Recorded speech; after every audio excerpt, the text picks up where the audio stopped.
part-time as undercovers, while also serving in police uniform at the airport.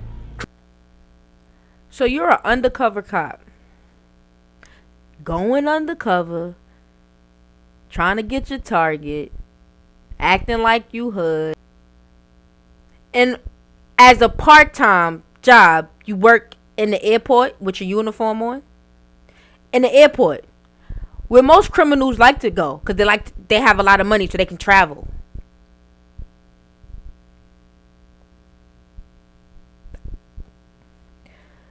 Creating a risk. Right, part 2. If you're just tuning in, we are doing a reaction video to how Australia almost failed the brave police officers that's going undercover in their own hoods.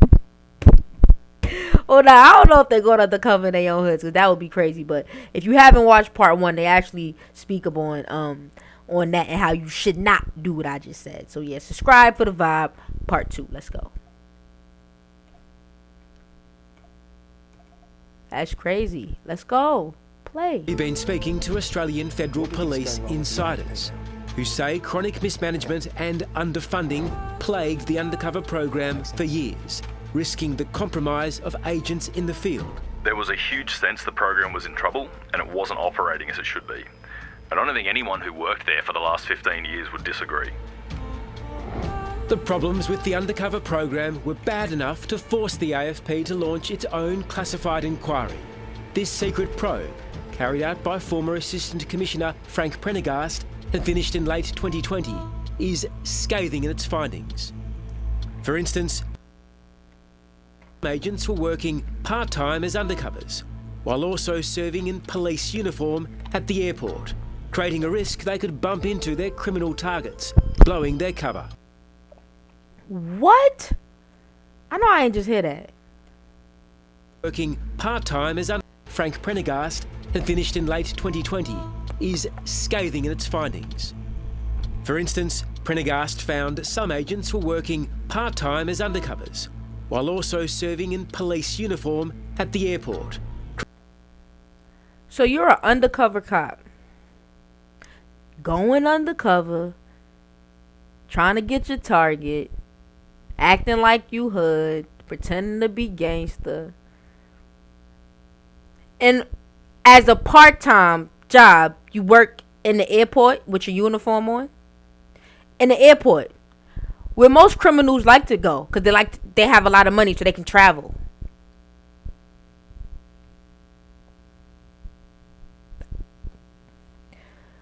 Creating a risk they could bump Thoughts and prayers into their criminal targets, blowing their cover. I think if you're a part-time operative that's operating in an environment where you've fooled or tricked someone, and the next day you're working at the airport and they come and see you, that creates a significant risk. What concerns, what red flags does that raise? Look, without giving away methodology, you should never play in your own backyard. You should not be doing undercover work in the community that you live and work in. After a 25-year career in national security, it takes a lot to shock former AFP intelligence coordinator John Coyne. But he says it's unthinkable that undercover operatives were not being given the support they needed to do their dangerous jobs well. I don't think there is an excuse. If the cost is too high, then we shouldn't have undercovers. And I think it needs to be that. You can't have, be halfway between. You either protect and look after your people appropriately, providing them the support they need, or you don't have an undercover program. A key layer of protection is the assumed identities undercovers use while on the job. These fake personas allow them to convincingly deceive their targets. But in some... See, that's what killed me with the government, right? Fake stuff is, you can go to jail for that. But when they send a cop undercover, they got fake passports, fake ID. Where y'all get all this stuff from? How'd that work? In some cases, officers deploying overseas on assumed identities were having to use their real passports for travel.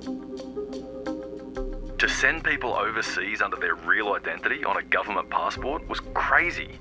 If you're doing that, there's really no point in making being an undercover identities. I was just about to say there's no point in even going undercover.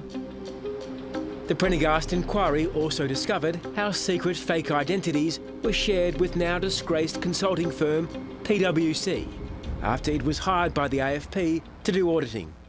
You know, if somebody's doing a dangerous job with dangerous criminals and somebody who isn't even a policeman or connected to, you know, the police force in that way, has access to people's assumed names and details, hello?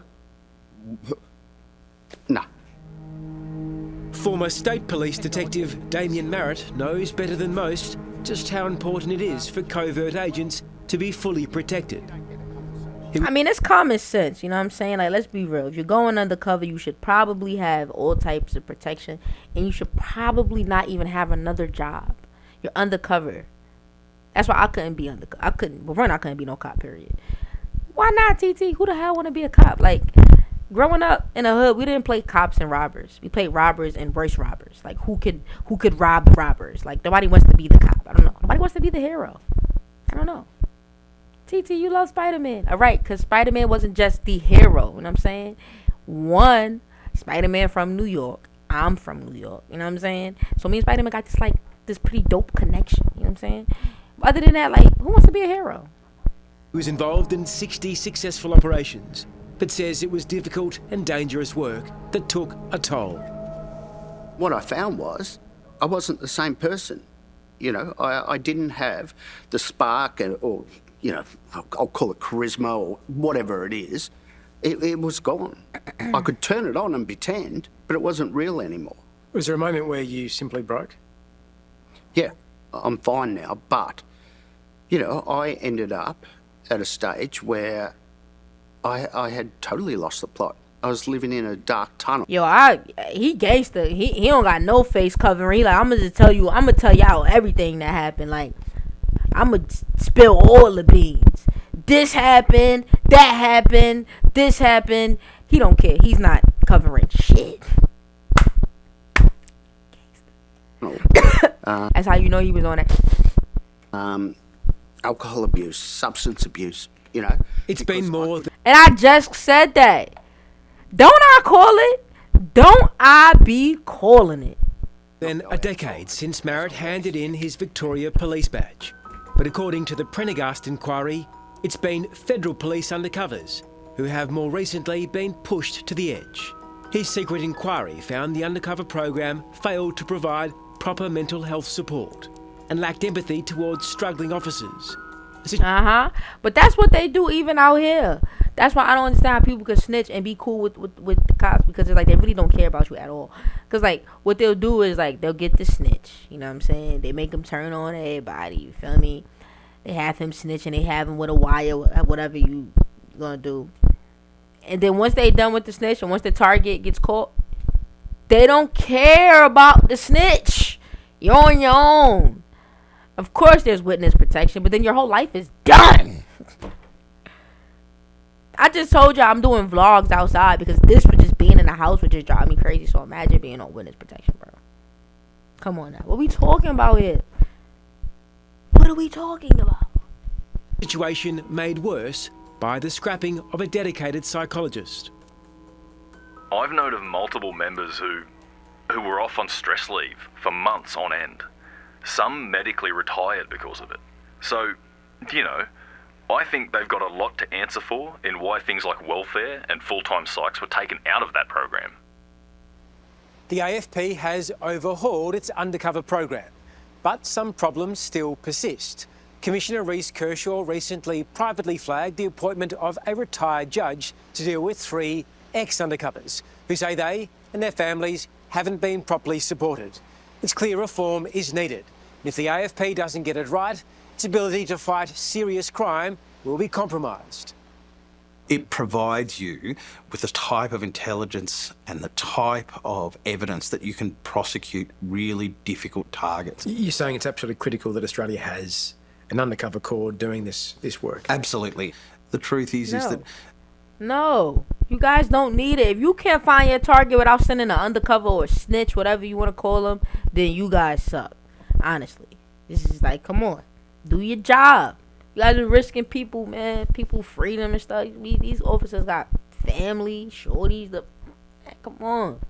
The capability isn't at where it needs to be to serve the Australian Federal Police and the Australian people going forward. The AFP is adamant that changes demanded by Prendergast have been both prioritised and put in place. But our insiders say there's no room for error. If things aren't fixed, what's the cost? Human life. Hello, I'm Nick Exactly. McKenzie. Exactly. Human life. You guys are risking people's freedom. Subscribe for the vibe. I'm out, man.